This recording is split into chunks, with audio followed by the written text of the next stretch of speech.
السلام علیکم سامعین، آپ دیکھ رہے ہیں مکس سٹوری چینل۔ کہانی جنت کے پتے پیش کی جا رہی ہے، جس کو لکھا ہے نمرہ احمد نے۔ صبح فجر پڑھ کر سونے کی بجائے وہ اوپر آ گئی۔ جہان کے کمرے کے سامنے سے گزرتے ہوئے ایک نظر اس نے بند دروازے پر ضرور ڈالی تھی۔ کچھ چیزیں کرنے سے انسان خود کو کبھی روک نہیں پاتا۔ چھت پر ہر اطراف لہلہاتے گملوں کی سرحد بنی تھی۔ ابا کا شوق۔ منڈیر وہاں سے کافی اونچی تھی۔ منڈیر کے ساتھ ہی کین کا ایک چھوٹا جھولا رکھا تھا۔ اس خوبصورت صبح میں وہ جھولے پہ آ بیٹھی اور گردن موڑ کر منڈیر کے سوراخ سے باہر دیکھا۔ منڈیر اس کے سر سے اونچی تھی، مگر ڈیزائن کے طور پر بنے بڑے سوراخوں سے نیچے کالونی اور سڑک صاف نظر آتی تھی۔ وہ یوں ہی ترچھی ہو کر بیٹھی کالونی پر اترتی صبح دیکھ رہی تھی۔ ہر سو خاموشی اور تازگی تھی۔ کبھی کبھی پرندوں کے بولنے کی آواز آ جاتی یا پھر کسی کے بھاگنے کی۔ وہ ذرا چونکی۔ دور سڑک پر کوئی بھاگتا آ رہا تھا۔ ٹریک سوٹ پہ ملبوس جاگنگ کرتا شخص اسے ایک لمحہ لگا تھا پہچاننے میں۔ جی ہاں، وہ حیران ہوئی۔ وہ کب اٹھا، کب گھر سے نکلا، معلوم نہیں۔ وہ اسے دیکھتی رہی۔ جہان اب گھر کے سامنے سے گزر کر مخالف سمت دوڑتا جا رہا تھا۔ وہ گردن پوری موڑ کر اس کو دیکھے گئی۔ چند قدم دور وہ رکا اور ٹھٹک کر پیچھے سڑک کو دیکھا، جیسے اسے محسوس ہوا ہو کہ کوئی اسے دیکھ رہا ہے، مگر وہ سڑک پر ہی دیکھ رہا تھا، اوپر نہیں۔ وہ جلدی سے جھولے پر سے اٹھی اور اندر دوڑ گئی، اور پھر سے پکڑے نہیں جانا چاہتی تھی۔ سبز ٹیولپ، پھولوں کی مارکیٹ اور وہ دکاندار، اسے سب یاد تھا۔ جب جہاں نے اس کے کمرے کا دروازہ کھٹکھٹایا تو وہ کتابیں کھولے بیٹھی تھی۔ دستک پر چونکی اور پھر اٹھ کر دروازہ کھولا۔ اسے سامنے کھڑی دیکھ کر دل عجیب سی متضاد کیفیت کا شکار ہونے لگا۔ حیا، کیا تم ابھی فارغ ہو؟ وہ بہت دوستانہ انداز میں پوچھ رہا تھا۔ ہاں، کیوں؟ اس نے دروازہ ذرا کھول دیا تاکہ وہ بستر پر پھیلی اس کی کتابیں دیکھ کر جان لے کہ وہ ہرگز بھی فارغ نہیں ہے۔ اوکے، تم فارغ ہی ہو، ٹھیک۔ اس نے سمجھ کر سر ہلایا۔ یعنی تم تو میرے ساتھ مارکیٹ چل سکتی ہو؟ شور۔ اس نے شانے اچکا دیے، حالانکہ اسے اس پہ بہت غصہ تھا۔ وہ اسے مخاطب بھی نہیں ہونا چاہتی تھی۔ اس نے ہمیشہ غلط بیانی ہی کی تھی۔ اسے جہان سے بہت گلے تھے، مگر پھر بھی جانے کے لیے تیار ہو گئی۔ وہ اسے انکار نہیں کر سکتی تھی۔ کیا خریدنا ہے تاکہ اسی حساب سے مطلوبہ جگہ پہ جائیں؟ کپڑے وغیرہ۔ جلدی میں نکلا تھا، زیادہ سامان نہیں اٹھا سکا۔ ایک تو جب وہ مہذب اور شائستہ ہوتا تھا تو اس سے زیادہ نرم خو کوئی نہیں تھا۔ وہ اندر ہی اندر تل ملائی ہوئی باہر آئی تھی۔ کوئی اور نہیں ملا تھا اسے ساتھ لے جانے کے لیے۔ اسے ضرور گھسیٹتا تھا اپنے ہمراہ۔ شاپ پر اس کا ساتھ دینے کے لیے وہ بھی ریک میں کپڑوں کے ہینگرز الٹ پلٹ کر دیکھتی رہی۔ جہان ایک کرتے کا ہینگرز کندھے سے لگاتے ہوئے سامنے قداور آئینے میں خود کو دیکھ رہا تھا۔ حیا اس کے قریب ہی کھڑی تھی، سو آئینے میں وہ بھی نظر آ رہی تھی۔ اس کا عکس دیکھتے ہوئے جہان ذرا سا مسکرایا۔ تم نے وہ کارٹونز دیکھے ہیں، نینجا ٹرٹلز؟ وہ مسکراہٹ دبائے سنجیدگی سے پوچھنے لگا تو اس نے سادگی سے سر اسپات میں ہلا دیا۔ ہاں تو، وہ جواب دیے بنا بے ساختہ امڑ آتی مسکراہٹ دباتے ہوئے ہینگرز پکڑے پلٹ گیا۔ چند لمحے وہ الجھی کھڑی رہی۔ سمجھ میں نہیں آیا کہ وہ کیا کہنا چاہتا تھا۔ پھر قداور آئینے میں اپنا عکس دیکھا تو فوراً سمجھ آ گیا۔ غصے کا شدید ابال اس کے اندر اٹھا تھا۔ بامشکل ضبط کرتے ہوئے اس نے نگاہوں سے جہان کو تلاشا۔ وہ وہیں کرتا لیے کاؤنٹر کی طرف جا رہا تھا۔ وہ بدتمیز انسان اس کے نقاب کو نینجا ٹرٹلز کی آنکھوں کی پٹی سے تشبیہ دے گیا تھا۔ اس کا موڈ واپسی کا سارا راستہ آف رہا، مگر وہاں پرواہ کسے تھی؟ کچن میں شام کی چائے دم پر چڑھی تھی۔ الائچی اور تلے کبابوں کی ملی جلی خوشبو سارے کچن میں پھیلی تھی۔ وہ نور بانو کے سر پر کھڑی ٹرے میں برتن رکھوا رہی تھی۔ ذمہ دار وہ پہلے بھی تھی، مگر ترکی سے آنے کے بعد وہ ہر کام اپنے ہاتھوں سے کرنے لگی تھی۔ اب بھی نور بانو سے زیادہ وہ کام کر رہی تھی۔ باہر لاؤنج میں تایا فرقان اور سائمہ تائی آئے بیٹھے تھے۔ ابا، اماں، پھپھو اور جہان بھی وہاں تھے۔ کام کرتے ہوئے مسلسل اسے احساس ہوتا رہا کہ جہان اسے دیکھ رہا ہے، مگر جب وہ رک کر گردن موڑ کر دیکھتی تو وہ کسی اور جانب دیکھ رہا ہوتا۔ جہان کے ساتھ ایک ہی گھر میں وہ 2 دفعہ رہی تھی، ایک جب ڈیجے کی بار وہ اکٹھے پاکستان آئے تھے تب اسے اپنے غم سے وقت نہ ملا تھا، دوسرا جب اپنی منگنی کی رات وہ پھپھو کے گھر رک گئی تھی اور تب جہان کو اپنی فون کال کے انتظار سے وقت نہ ملا تھا۔ یوں اب نارمل حالات میں پہلی دفعہ وہ ایک چھت تلے تھے اور اب اسے احساس ہوا تھا کہ وہ بہت بےزر، خاموش اور دھیما سا انسان تھا۔ یہ اس کا ایٹیٹیوڈ نہیں، فطرت تھی۔ اس کے پاس سے گزرتے ہوئے وہ سلام کر لیتا، حال احوال پوچھتا اور بس۔ ہاں، گھر میں فارغ رہ رہ کر وہ اکتا جاتا تو نور بانو کے ساتھ کچن میں کبھی برتن دھونے لگ جاتا تو کبھی اسے سبزیاں کاٹ کر دیتا۔ نور بانو بیچاری حق تک رہ جاتی۔ اگر باہر جاتا تو صبح جاگنگ، اسے پہلی دفعہ معلوم ہوا تھا کہ وہ جاگنگ، واک، ورزش، ان چیزوں کا بہت خیال رکھتا تھا۔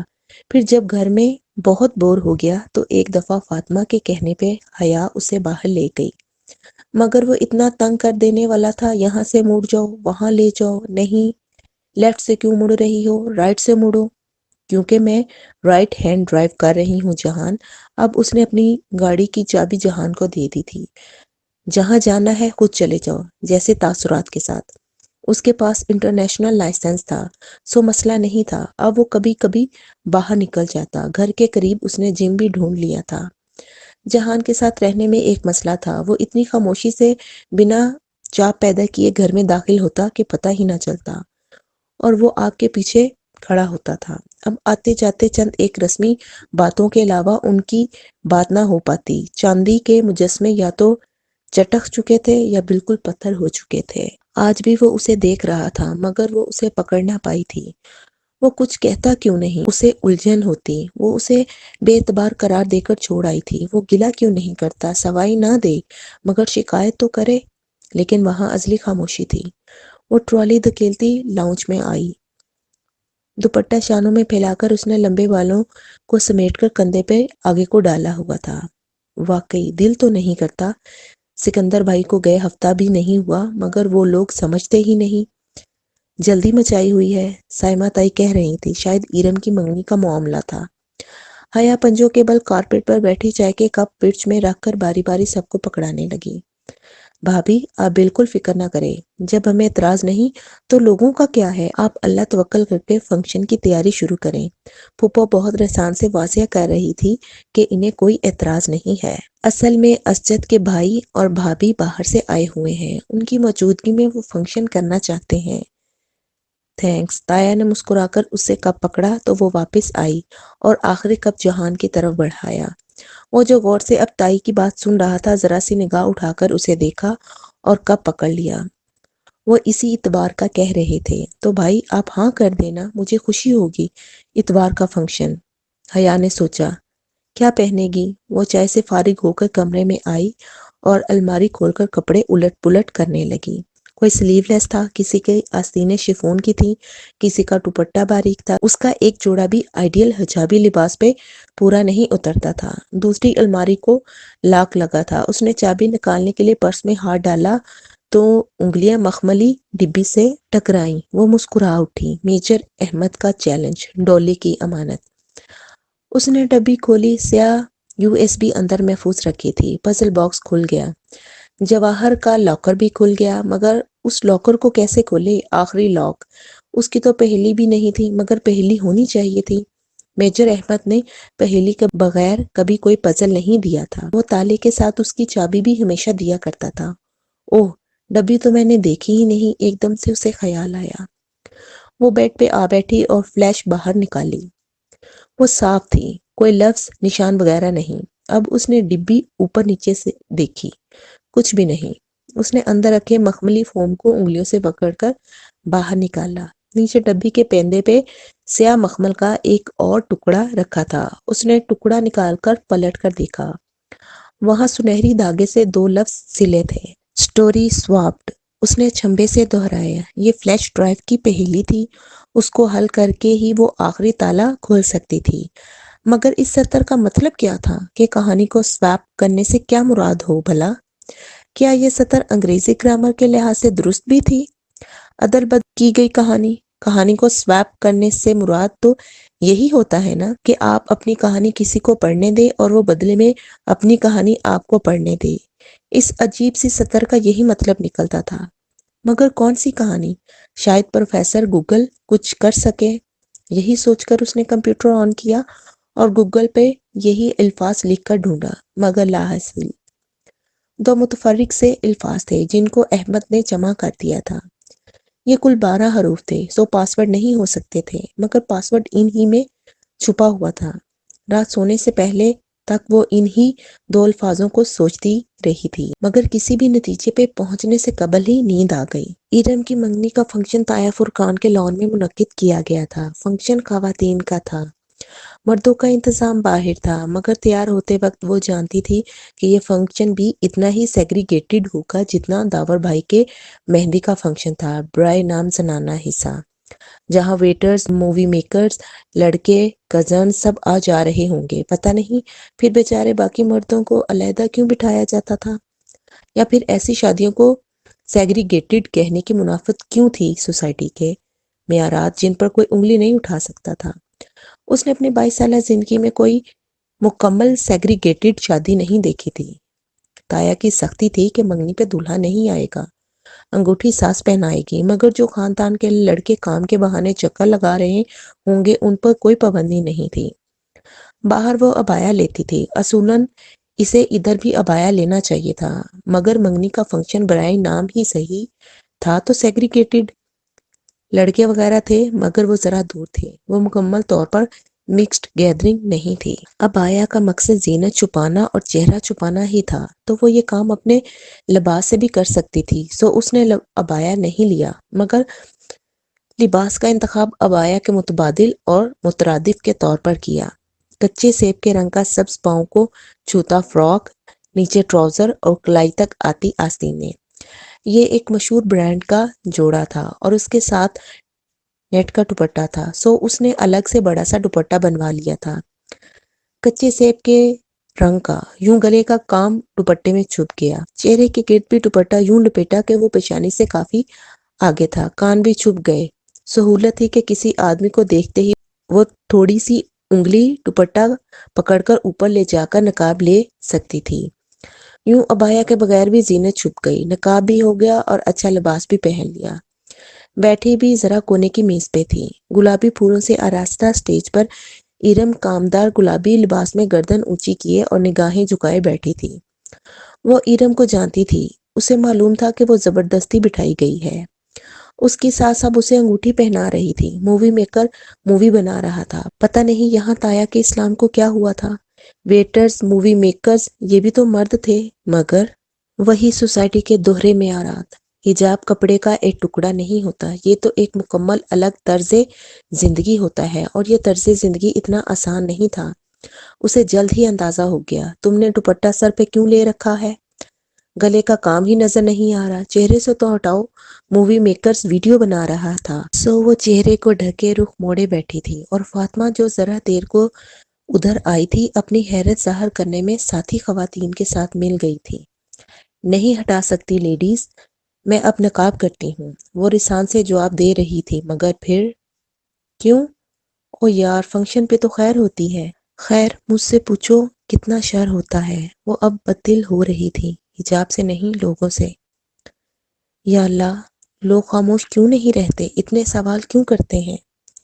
سہرش، ثنا اور اسجد کی بہنیں اب ڈانس کی تیاری کر رہی تھیں، انہیں کوئی نہیں ٹوک رہا تھا۔ سلیو لیس پہنے پھرتی کسی لڑکی کو کوئی نہیں ٹوک رہا تھا، مگر حجابی لڑکی کے سب کیوں پیچھے پڑ گئے تھے؟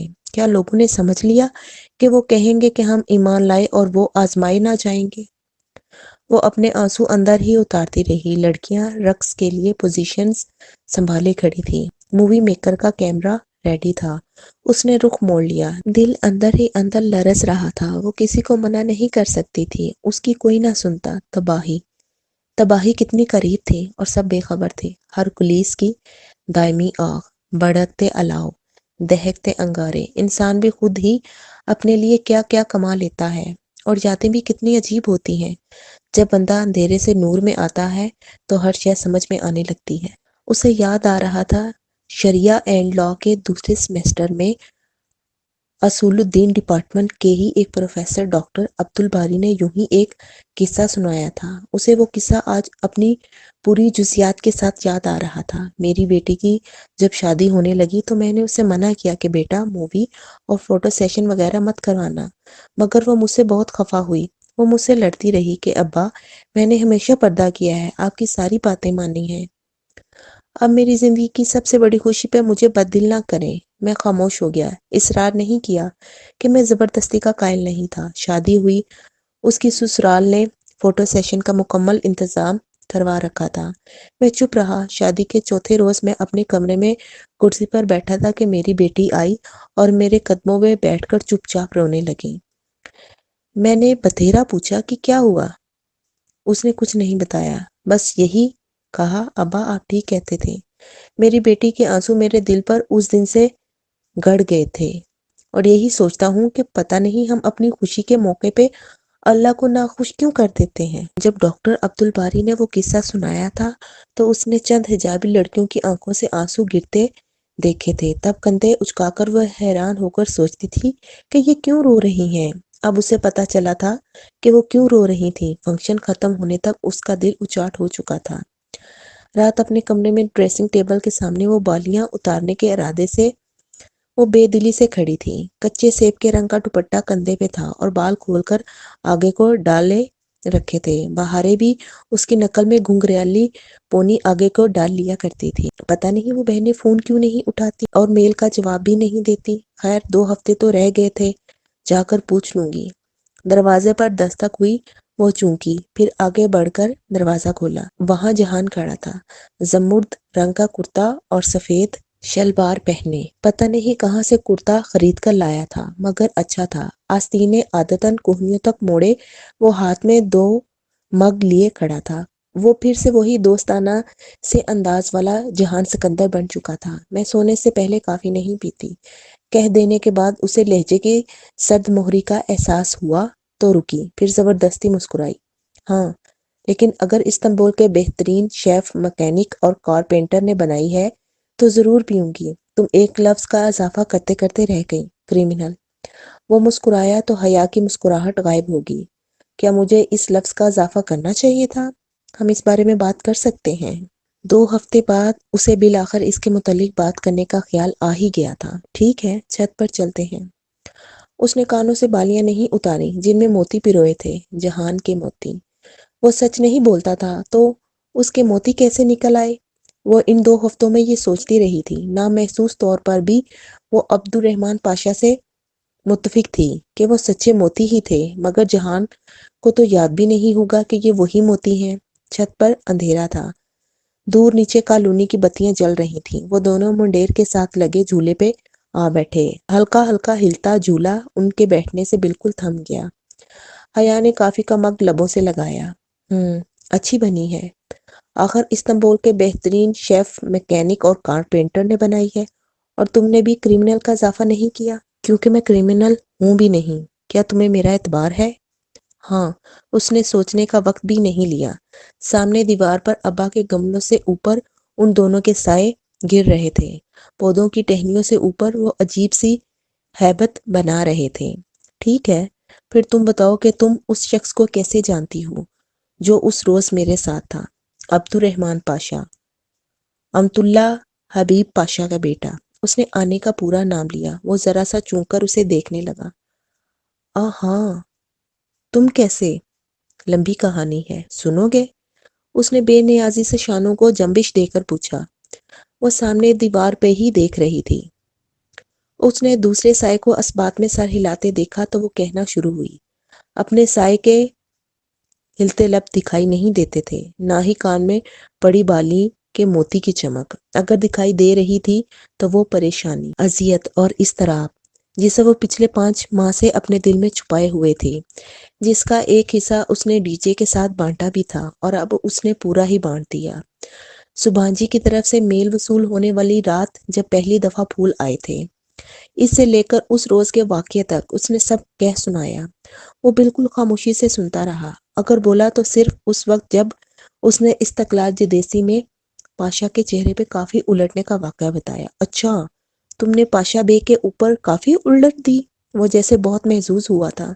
ہاں، تم اسے پاشا بے کیوں کہتے ہو؟ اسے سب پاشا بے کہتے ہیں، مسٹر پاشا۔ شوق ہے خود کو مسٹر کہلوانے کا۔ کافی کے مگ خالی ہو کر زمین پر پڑے تھے۔ دیوار پر سائے ویسے ہی چپکے بیٹھے ساری داستان سنتے رہے۔ پودے بھی متوجہ تھے۔ جب وہ خاموش ہوئی تو وہ جیسے سوچتے ہوئے بولا، یعنی کہ اس نے تمہارے بارے میں معلومات حاصل کی مجھے بلیک میل کرنے کے لیے، مگر میں صرف ایک بات نہیں سمجھ سکا۔ اتنا سب کچھ ہوا اور تم نے کبھی اپنے پیرنٹس کو نہیں بتایا، کیوں؟ تم نے کسی سے مدد کیوں نہیں لی؟ میں کبھی بھی ان کو یہ سب نہیں بتا سکتی تھی جہان۔ اب تو معاملہ ختم ہو گیا ہے، مگر جب شروع ہوا تھا تو مجھے ترکی جانا تھا۔ اگر میں بتاتی تو وہ مجھ سے فون لے لیتے اور گھر سے نکلنے پہ پابندی لگا دیتے۔ ترکی تو جانے کا سوال ہی نہیں تھا۔ ویسے بھی میں جانتی تھی کہ جو میرے گھر کے اندر پھول رکھ سکتا ہے، میرے فون میں ٹریسر لگوا سکتا ہے، اس کے خلاف ابا بھی کچھ نہیں کر سکتے۔ ابا کو بتانے کا مطلب تھا کہ تایا فرقان کو بھی بتا دینا، یعنی پورے خاندان میں تماشا۔ ابا تایا ابا کو نہ بتائیں یہ نہیں ہو سکتا، اور اتنی بہادر تو میں تھی ہی کہ خود اپنے مسائل حل کر سکتی۔ سو تو ہے، اس نے سر ہلا کر اعتراف کیا۔ کیا تم واقعی جاننا چاہتی ہو کہ میں پاشا بے کو کیسے جانتا ہوں؟ دیکھ لو، تم نہ بھی بتاؤ میں نے جان تب بھی لینا ہے۔ تمہارے پاس کوئی دوسرا آپشن نہیں ہے۔ اللہ اللہ، یہ اعتماد! وہ پہلی دفعہ ہنسا تھا۔ وہ ہولے سے مسکرا دی۔ اصل میں نے کچھ عرصہ ہوٹل گرینڈ پہ کام کیا ہے، اس لیے میں ان سو کالڈ بھائیوں کو جانتا ہوں۔ یہ سگے بھائی نہیں ہیں، یہ مافیا بھائی ہیں، ایک ہی مافیا فیملی کا حصہ۔ مگر یہ بات ادالار میں اگر کوئی میرے علاوہ جانتا ہے کہ وہ سگے بھائی نہیں ہیں تو وہ امت اللہ حبیب پاشا ہیں۔ خیر، میرا پاشا بے سے کچھ مسئلہ ہو گیا اور میں استقلال اسٹریٹ آ گیا۔ وہ ریسٹورنٹ اسی کا ہی ہے، اور وہ عورت جس کو میں اپنی لینڈ لیڈی بتاتا ہوں اس کو وہی بھیجتا ہے۔ وہ اس کی ساتھی شیئر ہولڈر ہے۔ وہ مجھے ریسٹورنٹ کی قسطوں کے لیے تنگ نہیں کرتا۔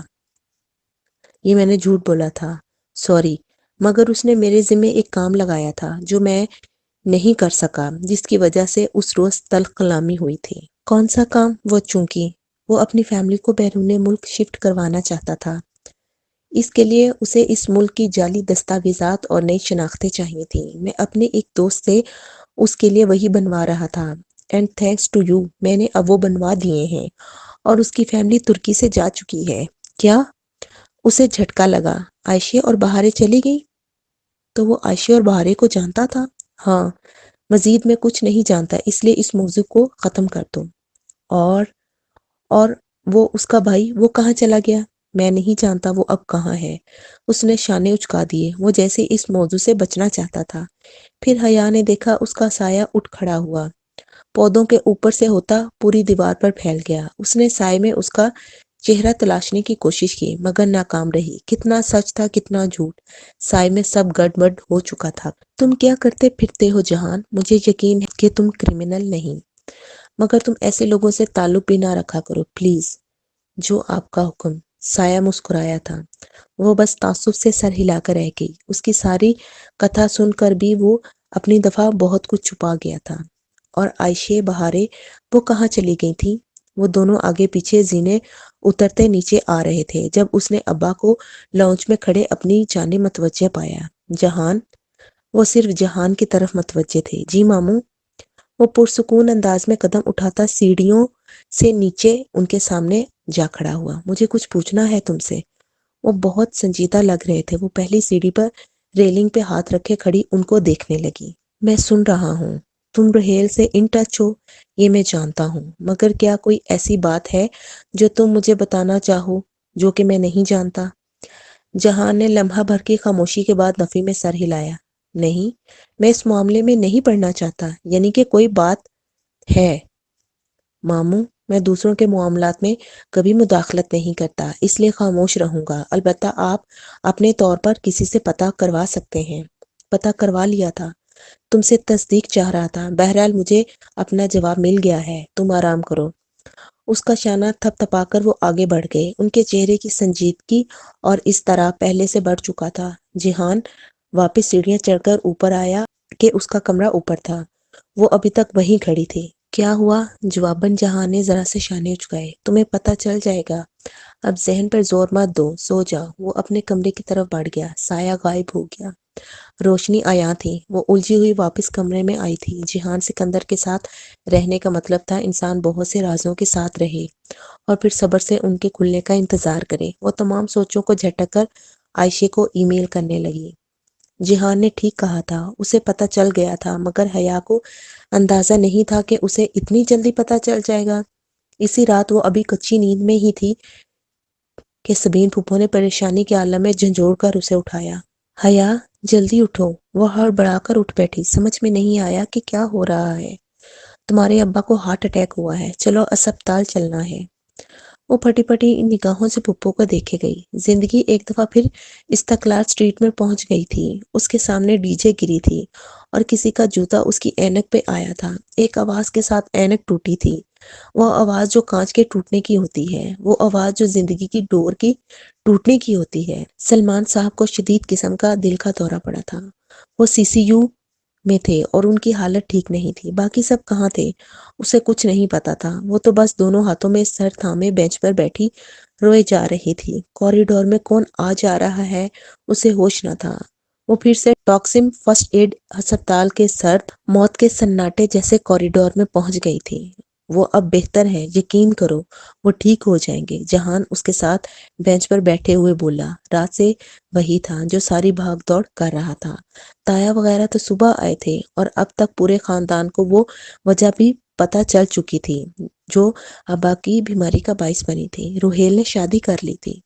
ٹھیک ہے، بہت سے لڑکے امریکہ میں شادی کر لیتے ہیں، سب کے والدین کو ہارٹ اٹیک نہیں ہوتا، مگر روہیل نے 2 سال سے شادی کر رکھی تھی اور سب سے بڑھ کر اس نے ایک نیپالی بدھسٹ سے شادی کی تھی۔ اب قدرے روشن خیال تھے، مگر اپنی اقتدار اور مذہبی حدود کا پاس انہیں بہت تھا۔ روہیل کے حوالے سے انہوں نے بہت سے خواب دیکھے تھے، بہت مان تھا ان کو اس پر۔ وہ ایک دفعہ کہتا تو صحیح، مگر اس نے خود ہی سارے فیصلے کر لیے۔ شاید وہ جانتا تھا کہ کہنے کا کوئی فائدہ نہیں، کیونکہ وہ لڑکی بدھ مت کی پیروکار تھی۔ مسلمان تو چھوڑو، وہ تو اہل کتاب بھی نہ تھی کہ ایسی شادی جائز ہوتی۔ وہ مسلمان ہونے کو تیار نہ تھی اور روہیل اس کو چھوڑنے پہ راضی نہ تھا۔ اپنی حدود کا مذاق بنانے پہ ابا کا دکھ الگ۔ جہان سے تصدیق کر لینے کے بعد انہوں نے روہیل کو فون کر کے جب پاسپورٹس کی تو پھر تلخ کلامی سے ہوتی ہوئی بات باپ بیٹے کے ایک سنگین جھگڑے تک پہنچ گئی۔ ابا نے غصے میں اسے سخت برا بھلا کہا اور پھر ہر تعلق توڑ دیا، مگر فون کال کی ڈور ٹوٹنے سے قبل ہی وہ ڈھہ گئے تھے۔ پھپھو اور فاطمہ اس سارے معاملے کی گواہ تھی۔ معلوم نہیں وہ کیوں سوتی رہ گئیں۔ جب میں روہیل کے پاس رات رہا تھا تب اس لڑکی نے مجھے ٹریٹمنٹ دی تھی۔ انہوں نے کچھ نہیں بتایا، مگر میں جان گیا تھا کہ ان کے درمیان کیا ہے۔ ان کے کوئی 1.5 سال بعد انہوں نے شادی کی تھی، یہ مجھے بعد میں امریکہ میں مقیم ایک دوست نے بتایا۔ کتنی دیر ایسی باتیں چھپتی ہیں؟ ماموں کو بھی کسی عزیز سے خبر مل ہی گئی۔ وہ نم آنکھوں سے سر ہاتھوں میں دیے سنتی رہی۔ اسے روہیل یا اس کی بیوی میں کوئی دلچسپی نہ تھی، اسے صرف ابا کی فکر تھی۔ 2.5 ماہ قبل کا واقعہ پھر دہرایا جانے لگا تھا کیا؟ وہ پھر علامتی خوشبو میں ایک محبت کو کھونے لگی تھی کیا؟ جب بامشکل انہیں ابا سے ملنے کی اجازت ملی تب وہ غنودگی میں تھے اور وہ ان کے قریب بیٹھی اندر ہی اندر رو رہی تھی۔ آنکھیں خشک ہو چکی تھیں، مگر ہر آنسو آنکھ سے تو نہیں گرتا نا۔ شاید اگر ابا کے دوست ذیشان انکل ملنے نہ آئے ہوتے تو وہ آنکھوں سے بھی رونے لگ جاتی، مگر ان سب کے سامنے خود کو مضبوط ظاہر کرنا تھا۔ فاطمہ نڈال تھی، مگر سبین پھپھو بہت ہمت سے کام لے رہی تھی۔ سلیمان بہت مضبوط ہے بیٹا، فکر نہ کرو، وہ ٹھیک ہو جائے گا۔ ذیشان انکل کو چھوڑنے وہ فاطمہ کے ساتھ باہر تک آئی تھی تو وہ تسلی دینے لگے۔ وہ ابا کے سب سے اچھے دوست تھے۔ وہ ان کو زیادہ نہیں جانتی تھی، مگر فاطمہ واقف تھی۔ ان کے ساتھ ان کی بیٹی بھی تھی، 15-16 سالہ رجا، جو قد اور ذہنی طور پر اپنی عمر سے پیچھے تھی۔ قدرے اب نارمل بچی، جو گنگریالے بالوں والا سر جھکائے مسلسل اخبار پر قلم سے کچھ لکھتی رہی تھی۔ رچا بہت ذہین تھی۔ اس کی نگاہوں کو اپنی بیٹی پہ پا کر ذیشان انکل مسکرا کر بتانے لگے، اسے ورڈ پزل اور کراس ورڈ کھیلنے کا بہت شوق ہے، پورا چارٹ حل کرنے میں کئی دن لگاتی ہے مگر کر لیتی ہے۔ وہ پھیکی سی مسکراہٹ کے ساتھ سنتی رہی۔ وہ اپنی بیٹی کو ہمیشہ اپنے ساتھ رکھتے تھے، چاہے گھر ہو یا آفس، محبت تھی یا فکر یا پھر دونوں۔ ان کے جانے کے بعد وہ کچھ دیر کے لیے گھر آئی تھی۔ گھر پر وحشت اور ویرانی چھائی تھی، جیسے سب کچھ تھم گیا ہو۔ وہ ابھی عبایا اتار ہی رہی تھی کہ فون بجنے لگا، پرائیویٹ نمبر کالنگ۔ اس روز کے بعد میجر احمد نے آج کال کی تھی مگر اس نے کال کاٹ دی۔ وہ بار بار فون کرنے لگا مگر حیا نے فون بند کر دیا۔ وہ اس آدمی سے کوئی رابطہ نہیں رکھنا چاہتی تھی، ضرورت ہی نہیں تھی۔ ابا بھی ہسپتال میں تھے، آسبین پھپھو اور فاطمہ ان کے پاس تھیں، سو وہ اور جہان گھر پہ تھے۔ وہ شام کا وقت تھا مگر روشنی باقی تھی۔ حیا چھت پہ منڈیر کے ساتھ لگے جھولے پہ بیٹھی ابا کے گملوں کو دیکھ رہی تھی۔ آج ان پہ سائے نہیں گر رہے تھے مگر وہ پھر بھی مرجھائے ہوئے لگ رہے تھے۔ ان کا اس گھر میں خیال رکھنے والا جو تھا وہ اب خیال رکھنے کی پوزیشن میں نہیں رہا تھا۔ اس نے بہت سے آنسو اپنے اندر اتارے۔ ابا کے پودے اکیلے ہو گئے تھے۔ کیسی ہو؟ جہان ہولے سے اس کے ساتھ آ کر بیٹھا۔ تمہارے سامنے ہوں۔ تم نے کھانا کھا لیا؟ ہاں، نور بانو میرا کھانا لے آئی تھی اور تم نے؟ موڈ نہیں ہے۔ وہ ابھی تک گملوں کو دیکھ رہی تھی۔ وہ اسے سرزنش کرنے ہی لگا مگر رک گیا۔ منڈیر کے سوراخ سے اسے جیسے کچھ نظر آیا تھا۔ سنو، یہ آدمی کون ہے؟ کون؟ حیا نے ذرا چونک کر گردن پھیری۔ منڈیر کے سوراخ سے تایا کے لان کا منظر واضح تھا۔ وہ اپنے ڈرائیو وے پہ کھڑے ایک صاحب کے ساتھ باتیں کر رہے تھے جو سیاہ سوٹ میں ملبوس بریف کیس ہاتھ میں لیے ہوئے تھا۔ وہ انہیں نہیں پہچانتی تھی۔ پتہ نہیں، اس نے لاتعلقی سے شانے اچکائے۔ میرا خیال ہے وہ وکیل ہے۔ تمہیں کیسے پتا؟ اس کے سوٹ کا رنگ تو سمپل بلیک ہے، لائٹس والا تو نہیں ہے، مگر ٹائی دیکھو، جیٹ بلیک ہے، وکیل کی مخصوص ٹائی۔ وہ آنکھوں کی پتلیاں سکیڑے ان کو دیکھتے ہوئے کہہ رہا تھا۔ اور میرا خیال ہے وہ ابھی ادھر آنے کا ارادہ رکھتے ہیں۔ حیا نے ذرا حیرت سے اسے دیکھا۔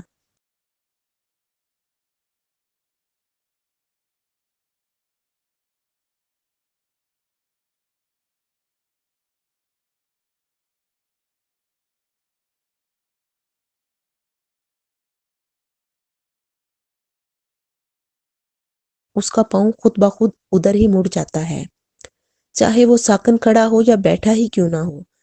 اگر دوران گفتگو تمہارے مخاطب کے جوتے تمہاری مخالف سمت ہوں تو اس کا مطلب ہے کہ وہ بور ہو رہا ہے تم سے۔ حیا نے بے اختیار جہان کے جوتوں کو دیکھا۔ اس کے سیاہ تسمے والے بوٹ سیڑھیوں کے دروازے کی سمت تھے۔ اس فائل میں کیا ہو سکتا ہے؟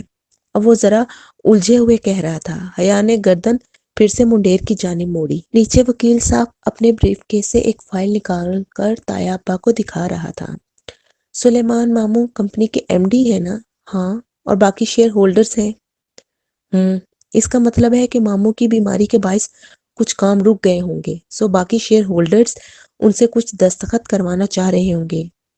ماموں کا پاور آف اٹارنی کس کے پاس ہے؟ میرے پاس، وہ بے اختیار بولی۔ جہان ذرا سا چونکا۔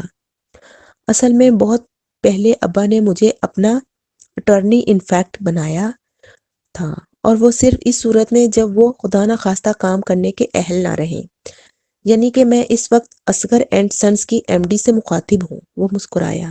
ارے نہیں، میں تو بس اٹارنی انفیکٹ ہوں۔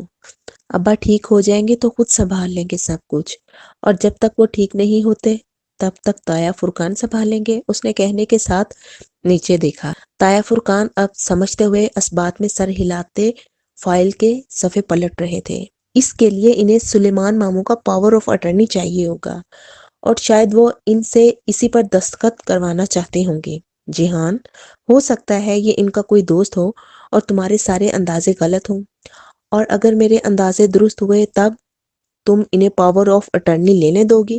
ہاں، کیوں نہیں؟ تایا فرقان ابا کے بھائی ہیں آخر۔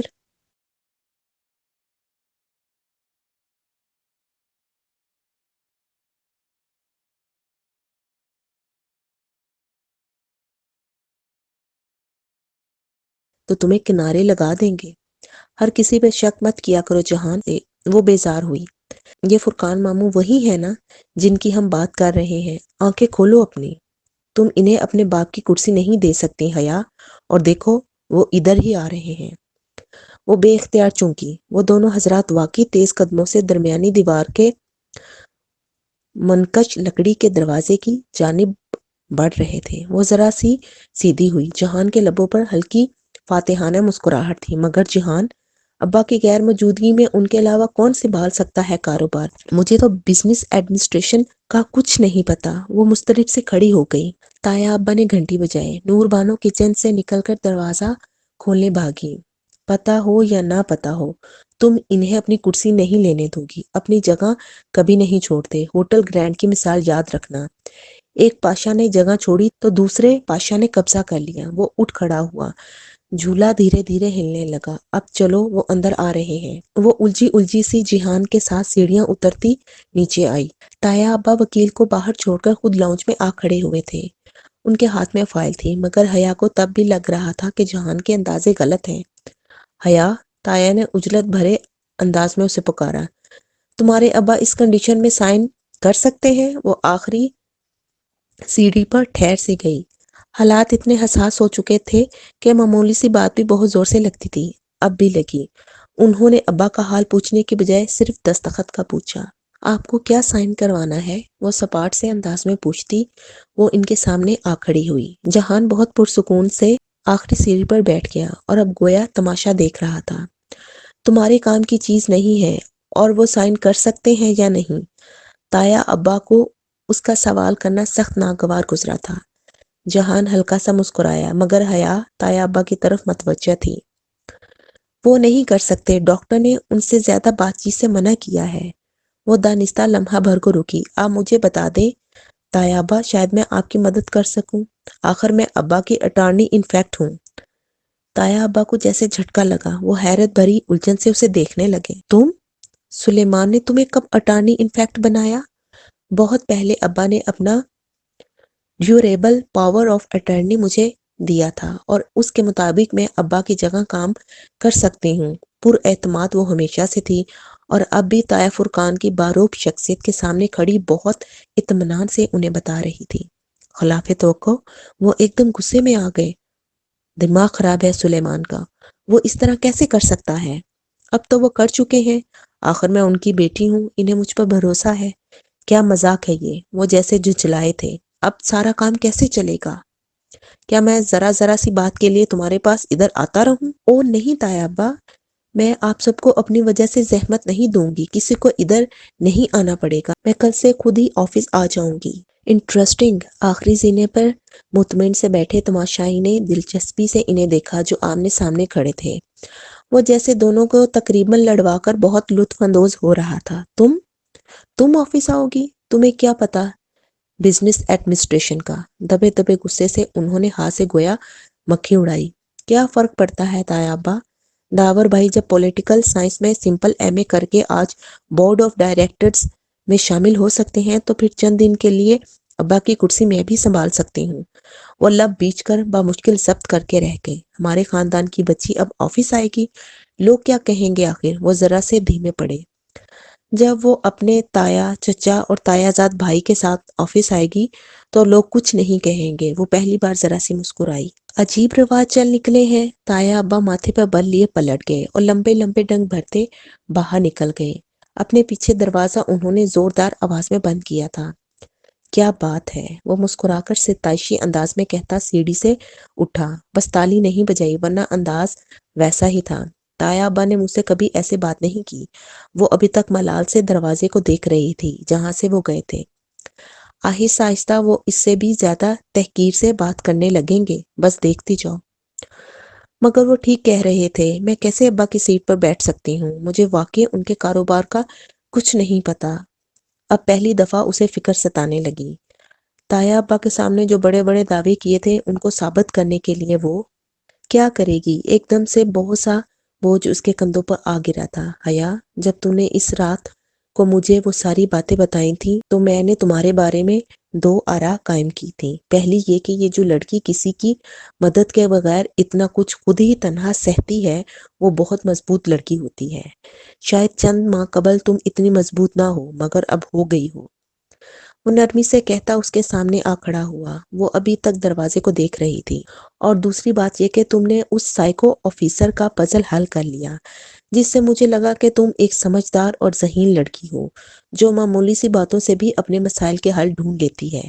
یقین کرو، بزنس سنبھالنے کے لیے کسی ڈگری سے زیادہ کامن سینس، مضبوط اعصاب اور ذہانت کی ضرورت ہوتی ہے، اور سب تمہارے پاس ہے۔ پھر فکر کیسی؟ اس نے دروازے سے نگاہیں ہٹا کر جہان کو دیکھا۔ کیا تم میری مدد کرو گے؟ بہت پر امید انداز میں اس نے پوچھا تھا۔ بالکل بھی نہیں، جو کرنا ہے اکیلے کرو اور خود کرو، کیونکہ تم کر سکتی ہو۔ ایک لا تعلق سا تبصرہ کر کے وہ دروازے کی طرف بڑھ گیا۔ اس نے تل ملا کر اسے جاتے دیکھا۔ آخر اس نے مدد مانگی ہی کیوں اس آدمی سے؟ سوچا بھی کیسے کہ وہ اس کی مدد کرے گا؟ وہ تو جہان تھا، وہ تو ہمیشہ سے تنہا چھوڑ کر چلے جانے کا عادی تھا۔ اب وہ کیا کرے گی؟ سر ہاتھوں میں تھامے وہ صوفے پر گر سی گئی۔ اس کی انا کا سوال تھا۔ تایا کے سامنے اتنے دعوے کر کے وہ پیچھے نہیں ہٹ سکتی تھی۔ پیچھے ہٹنے کا راستہ اب بند تھا۔ اسے کل سے واقعی آفس جانا پڑے گا۔ وہ جانتی تھی چند ہی دنوں کی تو بات ہے۔ اس نے خود کو تسلی دی۔